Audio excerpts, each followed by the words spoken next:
Magandang araw po sa inyong lahat. Bago natin simulan ang kwento, ay muli ko lang pong hihilingin sa inyong mga mabubuting puso na pumindot ng like at mag-comment na rin ng kahit present man lang. Siguro naman hindi yun magdudulot sa inyo ng malaking perwisyo, di ba? Pindutin na habang nakikinig. Salamat sa iyo, katribo ah. Ipagpatuloy na natin ang kwento. Ilang saglit pa ay nakarating na sa itaas ng ikalawang bundok ang grupo nila Katemyong at ng Marine Corps. Pagkakita ng mga lumilipad na aswang sa kanila ay tila nagkaroon ng isang fiesta. Halos sabay-sabay ang mga iyon na humuni at tila nagsisignal sa isa't isa na doon umatake sa mga bagong dating.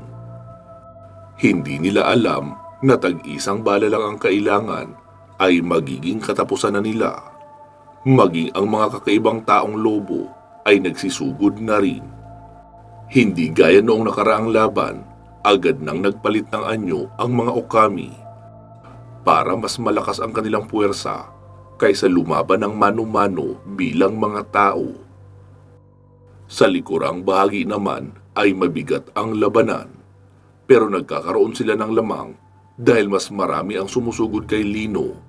Dahil nakikita ng mga kalaban na madali lang napapatay ni Lino ang mga kasamahan nilang super soldier dahil gumagamit siya ng mataas na bultahe ng kuryente sa kanyang espadang Kyanite. Kaya ang ginagawa naman ng mga kasamahan ni Lino ay body-body system. Hindi lang dalawa ang nagtutulong-tulong sa isang sundalong aswang, kundi tatlo pa minsan. Hanggang sa may lumabas na isang malaking halimaw, mayroon iyong tatlong sungay at parang kalabaw ang itsura. "Ano yan? Drulak?" tanong pa ni Lino. Sumagot naman sina Kulas at ang iba pa. "Lino, ano yung Drulak?" "Halimaw sa kabilang mundo. Napakarami niyan doon na kinalaban namin sa pamayanan nila Duran. Mabibilis yan kumilos at matitigas din ang katawan. Mabuti at isa lang ang nakuha nila." Sumagot naman si Mancio. "Baka mahal ang talent fee niyan, kaya isa lang ang kanilang na-recruit." Sumagot naman si Lino. "Sana nga Mancio, tama ka. Dahil kung makakapag-recruit sila ng 100 nito, kahit narito pa ang buong puwersa nila Duran, ay magiging tagilid na tayo." Nagsalita naman si Duran. "Lino, ipaubayan niyo na sa amin ang Drulak na ito. Kami ang nararapat na humarap sa kanya." "Sige Duran, mag-iingat kayo. Jorem, anak, tara, dalhin natin sa unahan para malayo sa mga kasamahan natin." Agad namang dumampot ng bato si Jorem at malakas na ipinukul sa ulo noong Drulak. Umangil iyon ng malakas at galit na galit. Napaatras ang lahat sa narinig na pag-angil noon. Sobrang masakit sa tenga at nakakatakot pakinggan. Agad nang tumakbo papalayo ang mag-amang sina Duran at Jorem na agad namang sinundan noong nag-iisang Drulak. Patuloy sa pakikipaglaban ang mga natira hanggang sa meron na namang lumabas na isang matandang tisuin ang itsura na may kasamang balbasaradong lalaki. "Sino naman yan?" tanong pa ni Tingting. Si Kulas naman ang sumagot. "Para yan sa amin. Mancio, ikaw na ang bahala sa balbasaradong kasama niya." Sumagot naman si Mancio. "Walang problema, bay. Aahitan ko ng balbas ang matandang ito at pagmumukain kong bagong labas na sanggol." Nagsalita naman ang matandang bagong labas sa likurang bahagi ng compound. "Hanggang ngayon talaga, mga isip bata pa kayo, Kulas at Mancio. Kaya hindi kayo manalo sa amin eh, dahil ganyan kayo." Sumagot naman si Kulas. "Paano kami mananalo kung hindi naman kayo humaharap sa laban? Kayo ang mas utak immature. Palaging taguan at habulan ang gusto nyong laro. Wala kayong bayag para harapin kami sa tunay na laban." "Talaga? Eh di sige, subukan natin yung sinasabi mo." Wika pa noong matanda at agad umusan ng orasyon ng Tigalpo at ibinato kina Kulas. Mabilis ding nakausal ng depensa si Kulas. Tumago naman sa likuran niya si Mancio, kaya baliwala sa kanila ang atake noong matanda. Teka Kulas, sigurado kayo? Kayo na bahala sa dalawang iyan? Tanong pa ni Lino. Oo Lino, yang matanda ay si Eleazar, isa sa mga itim na babaylan ng Naranjo na matagal na naming hinahanap pero hindi nagpapakita sa amin. Yang kasama niya ang hindi ko kilala. Sumagot naman iyong lalaking balbasarado. Let me introduce myself. Ako si Octavio, ang kanang kamay ni Babaylang Eleazar. Ha? Babaylan yan? Gulat na wika pa ni Tingting. Oo Tingting, kaya ako nang bahala rito. Sagot naman ni Kulas. Mabilis nag-iba ng direksyon sina Kulas at Mancio na sinundan naman sila nila Eleazar at Octavio. Pagkarating sa unahan ay agad nagbatuhan ng tigalpo sina Kulas at Eleazar. Sina Mancio at Octavio naman ay naglalaban gamit ang mahahabang itak. Sa bawat salpukan ng dalawa ay makikitang nagliliwanag ang kislap ng kanilang mga itak. Halatang bihasa sa paggamit ng itak si Octavio. Isa rin kasi itong hired killer na kinuhang kanang kamay ni Eleazar para kanyang maging bantay sa lahat ng kanyang mga lakad, pati na sa oras ng kanyang pamamahinga. Si Mancio naman, kahit nahihirapan pang basahin ang atake ng kalaban, ay pilit pa rin ginagalingan at binibilisan ang mga kilos para hindi siya mapinsala ng kalaban. Sa bahagi naman nila Kulas at Eleazar, ay patuloy sa pagbabatuhan ng tigalpo ang dalawa. Ginamit na rin ni Kulas ang elemento ng hangin para maging magulo ang kapaligiran at mawala sa focus ang kalabang si Eleazar. Ilang saglit pa ay nagkaroon na ng mga tama mula sa matutulis na bato si Eleazar. Hindi niya inakala na mas naging bihasa na si Kulas sa pagkontrol ng hangin at paggamit ng mga ugat hanggang sa naubos na ang pasensya ng itim na babaylan. Bigla itong nag-usal ng kakaibang orasyon mula sa itim na karunungan at napalibutan ito ng itim na ipo-ipo. Hindi na makapasok ang mga atake roon ni Kulas dahil malaki rin at malakas ang ipo-ipo. Kaya tumigil na lang muna si Kulas sa pag-atake at hinintay na umatake sa kanya ang kaharap. Pero tila nagpapasanib iyon ng itim na nilalang mula sa kadiliman. Sumisigaw kasi iyon na tila nasasaktan, pero dalawang boses ang kanyang naririnig. Isa ay mula kay Eleazar at isang boses na tila isang halimaw. Naaaninag ni Kulas si Eleazar sa loob ng ipo-ipo na unti-unting nag-iiba ang itsura at aura noon. Kung kanina ay isang normal na tao ang itsura na may katamtamang tangkad, may mukha ng tao at nakadamit ng parang yung sapari na mahaba na may sombrero sa likuran. Ngayon ay naging matangkad na ito na halos nasa 8 talampakan ang tangkad. Nakamaskara na ito na may mukhang bungo at may sungay ng kambing na nakabaluktot sa gilid. Wala na iyong pang-itaas na damit at makikita ang malaki at maskuladong katawan na punong-puno ng tattoo na mga simbolo na hindi madalas matagpuan na ginagamit ng mga tao. Medyo naging kulay pula na rin ang katawan nito habang may lumalabas na itim na usok sa balat. May nabuong isang uri ng armas na may kalawit ang dulo. Nagsalita si Kulas. Nakita mo na? May hinang uri talaga kayo ng babaylan. Hindi kayo magkakaroon ng kakaibang kapangyarihan kung hindi kayo magtatawag ng nilalang mula sa kadiliman. Sumagot naman si Eleazar. Manahimik ka! Tampalasang nilalang! Puro kasalita!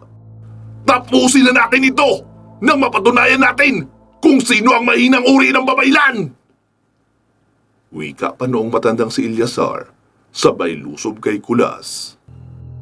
Habang papalapit pa lang kay Kulas, ay mabilis iyong kumumpas ng kamay, paturo kay Kulas at may lumabas na bolang apoy sa kamay nito at diretsong tumama kay Kulas. Sa bilis ng mga galaw at pangyayari, ay hindi na nagawa pa ni Kulas na iwasan iyon. Naisangga niya naman ang hawak niyang mahabang itak. Pero dahil sa lakas ng puwersa, ay tumalsik pa rin siya palikod. Papatayo pa lang siya ay nasa harapan niya na si Eleazar na umatake sa paraang paghampas ng kalawit mula sa kanang itaas paibaba. Kahit hindi pa ganap na nakabuelo, ay iniangat agad ni Kulas ang itak upang isangga sa malakas na hambalos ni Eleazar noong kalawit nito. Dahil sa puwersa noon ay nanatiling nakaluhod si Kulas habang dalawang kamay na hawak ang itak na isinangga niya sa kalawit. Noong iangat ng kalaban ang kalawit nito, ay sinamantala ni Kulas ang pagkakataon upang gumulong papalayo para makatayo siya at makapwesto ng maayos. Kaya noong muling humampas ng kalawit niya si Eleazar, ay sa isang bato na iyon tumama at nagkadurog-durog ang batong tinamaan. Nagulat si Kulas sa nakita dahil katamtaman lang ang laki ng hawak na kalawit ni Eleazar. Pero parang napakabigat nito noong kanyang sinalag at kita din naman ang pagkabasag ng mga bato na may bigat talaga iyon. Pero tila isang magaang bagay lang kung iwas-iwas ni Eleazar sa hangin. Napasigaw naman si Mancio, "Bay! Ilag!" Noong makitang malapit na ang kalawit ng kalaban kay Kulas. Hindi makapaniwala si Mancio na sobrang lakas ng kalaban ni Kulas. Gustuhin niya mang tulungan ang kaibigan pero wala siyang pagkakataon. Marami na rin siyang hiwa sa katawan na mula sa kalaban. Halatang buong buhay noon ay talagang nagsanay sa pakikipaglaban. Alam ni Mancio na dihado na siya sa laban pero wala siyang pagpipilian.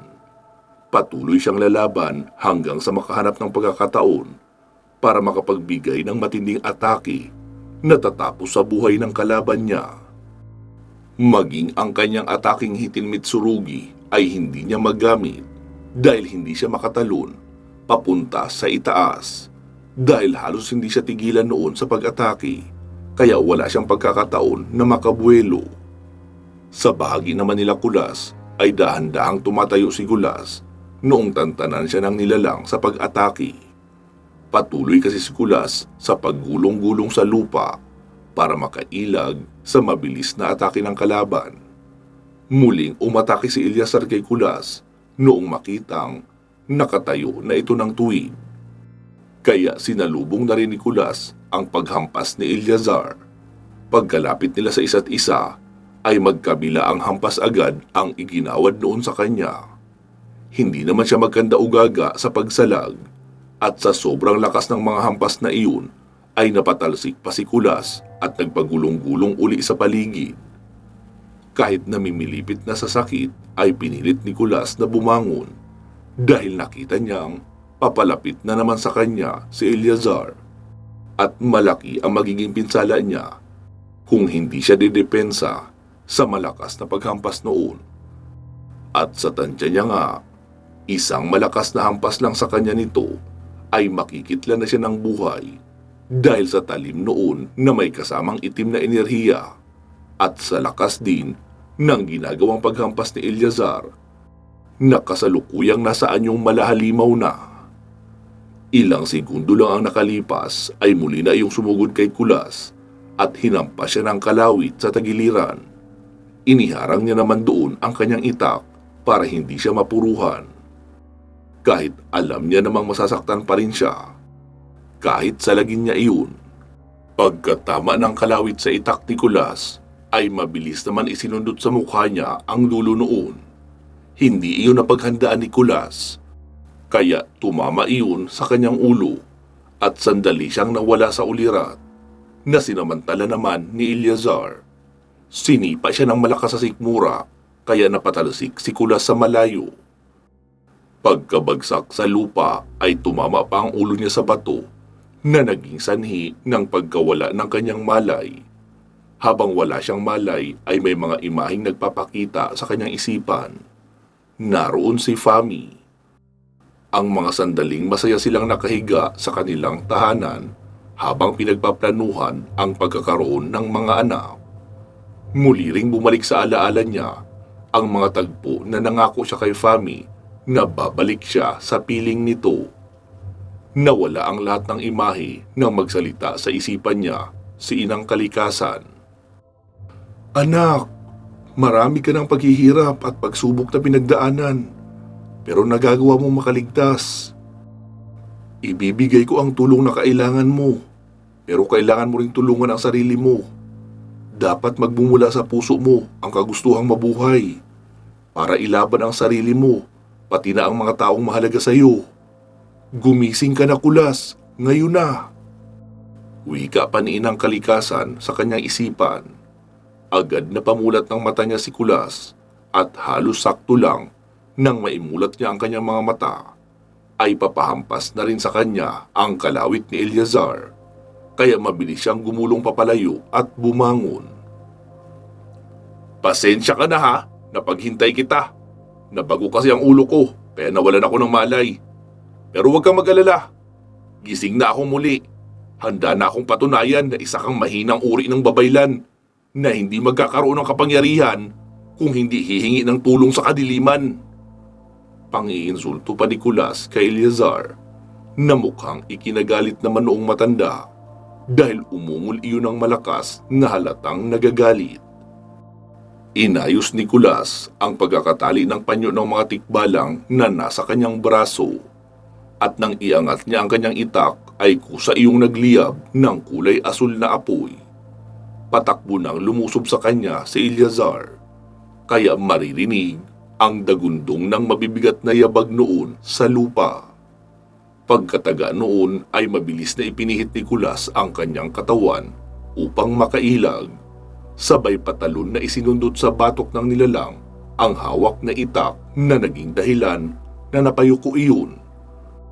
At noong nakayuko na kaunti ay tinaga ni Kulas ng kanyang itak ang batok noon. Napaliyad si Eleazar sa sakit at napalakad ng ilang metro sa kinakatayuan. Medyo malayo na uli ang distansya nila sa isa't isa.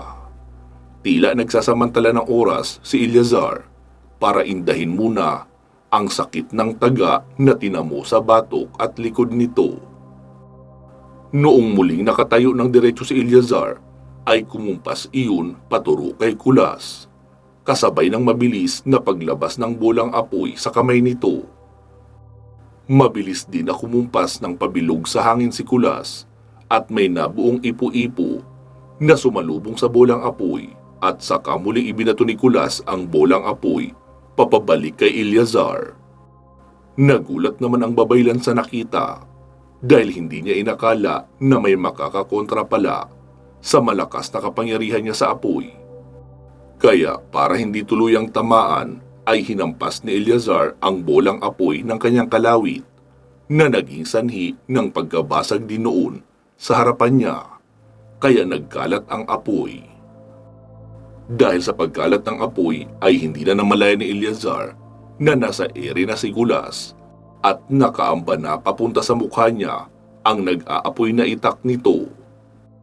Hindi iyon napaghandaan ni Eleazar, kaya gulat na gulat iyon noong humiwa ng malalim sa mukha niya ang itak ni Kulas. Pagkabagsak ni Eleazar sa lupa ay nahihirapan na itong tumayo. Dahan-dahan na naglakad papalapit si Kulas kay Eleazar habang nakaamba na ang itak niya. Kulas! Kulas, teka! Susuko na ako! Huwag mo akong papatayin! Pangako, hindi na kita guguluhin! Sinagot naman siya ni Kulas. Guguluhin? Wala akong problema kung guluhin mo ako ng paulit-ulit. Pero pasensyahan tayo.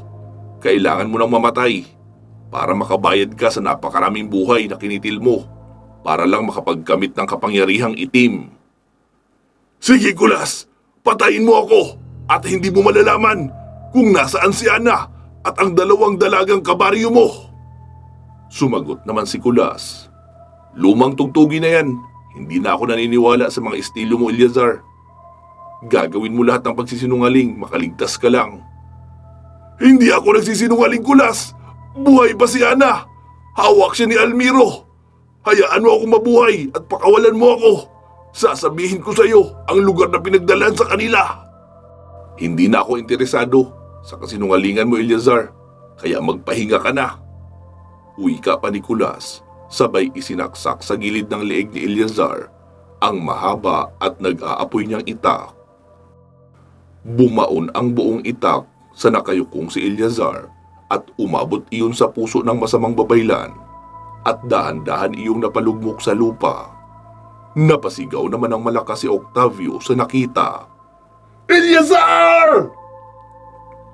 Sigaw pa noon habang nakatingin sa amo na may nakabaong itak sa gilid ng leeg. Iyon naman ang pagkakataon na hinihintay ni Mancio. Mabilis siyang pumatong sa kalapit na bato at tumalon pa itaas ng puno. At noong naroon na siya, ay agad na rin siya pumadyak sa puno paibaba para makakuha ng puwersa. Hitin Mitsurugi! Sigaw pa ni Mancio habang nakaamba ang itak kay Octavio. Mabilis na napalingon si Octavio at isinalag ang kanyang hawak na itak. Pero dahil sa puwersa ni Mancio mula sa itaas, kaya nagawang maputol ang itak ni Octavio at nagtuloy ang paghiwa ng itak ni Mancio sa liig ng matandang lalaki. Mabilis iyong lumaylay dahil halos kalahati ng leeg ang naputol. Sumirit ang dugo at dahan-dahang bumagsak sa lupa. Napaluhod naman si Kulas sa lupa dahil sa pagod. Maging si Mancio ay ganun din. At hindi katagalan ay humiga na nga ito sa lupa habang abot-abot ang paghingal dahil sa pagod. Sa bahagi naman ng mga kalaban ay napapalo sa lamesa sina Almiro at Bencio dahil sa inis. Hayop talaga ang Kulas na iyan! Naisahan niya na naman si Eleazar! Magaling talagang magturo si Perlito! Mayor, ba't sina kami rito? Wala kaming balak na harapin ang babaylang si Kulas. Si Eleazar ang pinakamalakas sa amin, pero nagawa siyang matalo ni Kulas. Kung pati kami ay mamamatay sa lugar na ito, walang magpapatuloy ng mga negosyo namin. Mababawasan kayo ng koneksyon sa ibang lugar. Aalis na kami. Balitaan niyo na lang kami kapag tapos na ang digmaang ito. Sumagot naman si Mayor Cerex. Masyado palang mga kabado ang mga Bisaya, no? Ano bang kapi niyo roon? Masyado yatang matapang. Marami pa tayong alas na nakatago rito, kaya hindi pa masasabing matatalo na tayo. Sumagot naman si Bencio. Mayor, manalo man o matalo, ay dapat may magpapatuloy ng mga aktibidad ng organisasyon. Kaya aalis na kami. Hihintayin na lang namin ang update mula sa inyo kung makakaligtas pa kayo rito ng buhay. Sinagot naman siya ni Mayor Cerex. Hala sige, kayo ang bahala. Basta isa lang ang masasabi ko. Makakarating kay Alexander na maaga kayo umalis dahil natakot kayo sa mga kalaban. Agad na ngang umalis ang dalawang babaylan at doon gumawa ng portal sa likuran sa labas ng gusali. Sa bahagi naman ni Lino, naubos na nila ang mga super soldier na inilabas sa bandang likuran pero wala silang makitang paraan para makapasok sa compound. Mikaela, subukan mong i-override ang code ng pinto. Kailangan makapasok tayo sa loob para mapigilan natin silang gamitin ang laser gun. Kim, Venus, Alex at Richard, lipat kayo sa bandang harapan. Mas marami ang kalaban na naroon. Kailangan nila ng tulong nyo. Kitaro, puntahan mo sina Jorim at Duran. Baka kailanganin nila ng backup. Tingting, maiwan ka rito. Hintayin natin na mabuksan ni Mikaela ang gate na ito para makapasok tayo sa loob.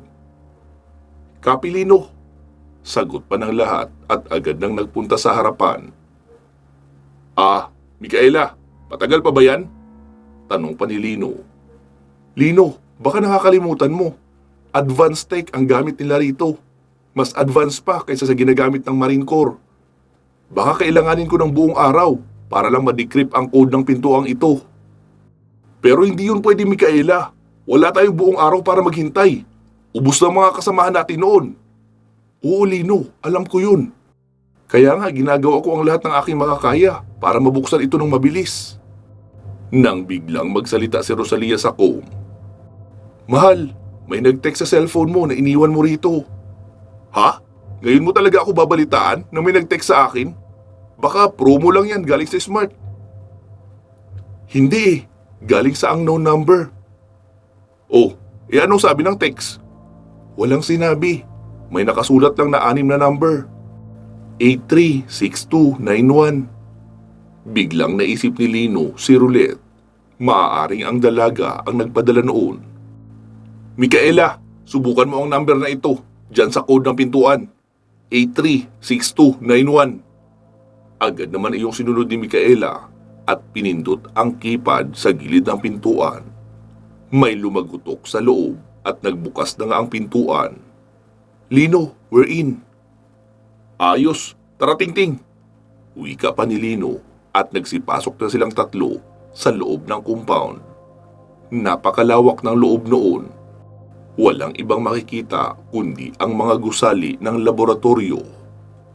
Samantala, sa loob naman ng laboratorio ay nakatitig sina Mayor Cerex sa malaking monitor habang nakamasid sa ginagawa nila Lino sa gate. Anong akala nila? Pipitsuging lock ang gamit natin? Aabutin kayo ng bukas dyan, mga gunggong, bago nyo ma-decrypt ang code para sa gate na yan. Tumatawang wika pa ni Mayor Cerex habang katabi si Boris. Nakamasid lang sa kanila ang tatlong panauhin na mula sa Black Triangle na sina Rimos, Damian at Darius. Nang biglang makapasok sa gate sina Lino, nanlaki ang mga mata ni Mayor Cerex sa nakita. Ha? Paano nangyari yun? Walang decoder ang makakapag-decrypt ng code ng gate nang ganun lang kadali.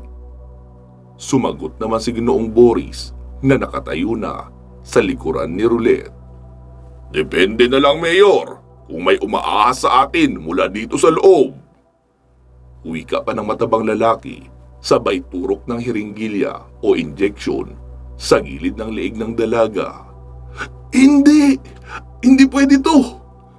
Wika pa ni Roulette at pasuray-suray na tumayo, saka lumabas sa malaking silid. Paano ba yan, Mayor? Ikaw na mag-operate ng sarili mong digmaan. Aasikasuhin ko lang ang traidor mong empleyado. Akala ko na patino mo na ang babaeng iyon. May sungay pa rin pala. Wika pa ni Boris at agad lumabas ng silid upang sundan si Roulette. Napalingon si Mayor sa tatlong panauhin. Kayo, tutungangan na lang ba kayo dyan at manonood? O tutulungan niyo akong ipanalo ang laban na ito? Sumagot naman ang isa. Sabay-sabay naman na tumayo ang tatlong iyon. Pasensya ka na, Mayor. Laban mo ito. Ikaw mismo ang dapat magpanalo. Naparito lang kami upang sukatin ang kakayahan ng inyong organisasyon. Sabihin mo na lang kay Alexander na balitaan kami kung magiging matagumpay ang laban na ito. Sa loob ng 1 linggo na wala kami magiging balita mula sa inyo, kukunin na namin lahat ng pagmamayari ng organisasyon nyo.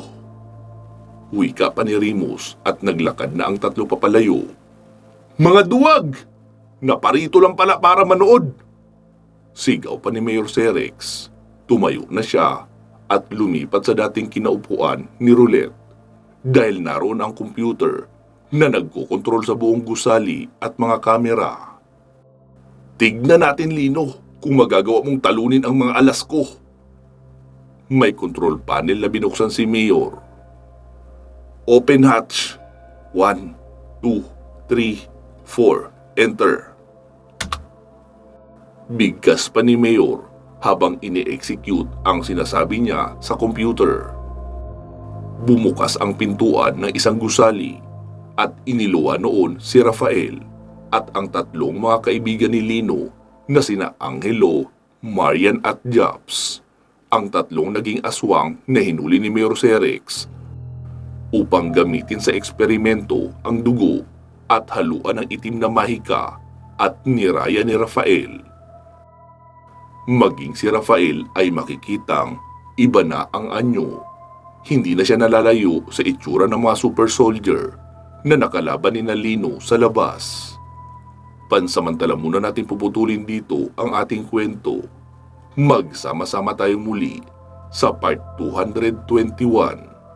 Mag-iingat po kayo palagi at hanggang sa muli.